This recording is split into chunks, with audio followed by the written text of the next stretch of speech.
नमस्कार दोस्तों, कैसे हैं आप। आज है 12 जनवरी 2026 और पेश है आज की बड़ी खबरें। यूपी और बिहार के लोगों को राज ठाकरे ने चेतावनी दी है। राज ठाकरे ने कहा है कि अन्य राज्यों से आने वाले प्रवासियों को वो लात मारकर बाहर कर देंगे। हिंदी भाषा तुमची पण नाहीये, माझा कुठच्या भाषेवर राग नाही, परंतु तुम्ही आमच्यावरती लादणार असाल तर लाथच मारू। रविवार को राज ठाकरे और उनके चचेरे भाई उद्धव ठाकरे साथ मिलकर रैली कर रहे थे। उसी दौरान राज ठाकरे ने यह बात कही। उन्होंने हिंदी भाषा को लेकर भी चेतावनी दी। कहा, यूपी और बिहार के लोगों को समझना चाहिए कि हिंदी हमारी भाषा नहीं है। मुझे भाषा से नफरत नहीं है, लेकिन अगर आप इसे थोपने की कोशिश करेंगे तो मैं आपको लात मारकर बाहर कर दूंगा। PSLV C-62 रॉकेट में प्रक्षेपण के बाद तकनीकी समस्या, रास्ते से भटका व्हीकल। इसरो चीफ बोले जांच जारी है। इसरो चीफ ने कहा है, आज हमने PSLV 60-62 EOS-N1 मिशन के प्रक्षेपण का प्रयास किया। तीसरे चरण की समाप्ति से ठीक पहले तक सब कुछ सामान्य रहा। इसके बाद कुछ परेशानी देखी गई। हम जल्द ही अपडेट साझा करेंगे। यूपी की 50 साल पुरानी मजार पर चला बुलडोजर। भारी संख्या में पुलिस बल रहे तैनात। यूपी के देवरिया जिले के 50 साल पुरानी अवैध मजार को बुलडोजर से ध्वस्त कर दिया। 3 बुलडोजर से करीब 6 घंटे तक मजार परिसर में ध्वस्तीकरण की कार्रवाई की गई। त्रिपाठी जी जिंदाबाद। आपकी वजह से ये संभव हो पाया है। जय सलाम। मजार को ध्वस्त करने के बाद राजनीति तेज हो गई है। समाजवादी पार्टी ने इस कार्रवाई को लेकर सवाल उठाए। सपा ने कहा है कि जमीन की वैधता क्या है, इसका फैसला कोर्ट करेगा। सबसे बड़ा सवाल यह है कि क्या सिर्फ देवरिया में ही मजार सार्वजनिक भूमि पर स्थित है या अन्य धार्मिक स्थल भी ऐसे जगहों पर हैं।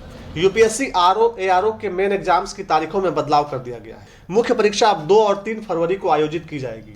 जिन अभ्यर्थियों ने RO ARO मेंस परीक्षा के लिए आवेदन किया है, upsc.up.nic.in पर जाकर परीक्षा का कार्यक्रम देख सकते हैं। दोस्तों, मकर संक्रांति के अवसर पर प्रधानमंत्री का कार्यालय PMO से शिफ्ट किया जा रहा है। PM का कार्यालय सेवा तीर्थ परिसर में शिफ्ट किया जाएगा। यह सेंट्रल विस्टा परियोजना का हिस्सा है। इसी साल पश्चिम बंगाल में चुनाव होने वाले हैं और आपने पिछले दिनों देखा किस तरह से SIR को लेकर बवाल मचा हुआ है। चुनाव आयोग ने पश्चिम बंगाल में SIR की प्रक्रिया की निगरानी के लिए 4 अधिकारियों को तैनात किया है। एक वरिष्ठ अधिकारी ने बताया कि ये सभी SRO राज्य में SIR की प्रक्रिया और सत्यापन की प्रक्रिया पर कड़ी निगरानी रखेंगे और सुनिश्चित करेंगे कि चुनाव आयोग द्वारा जारी निर्देशों का पालन हो। इसी बीच ममता बनर्जी के एक बयान ने तहलका मचा रखा है।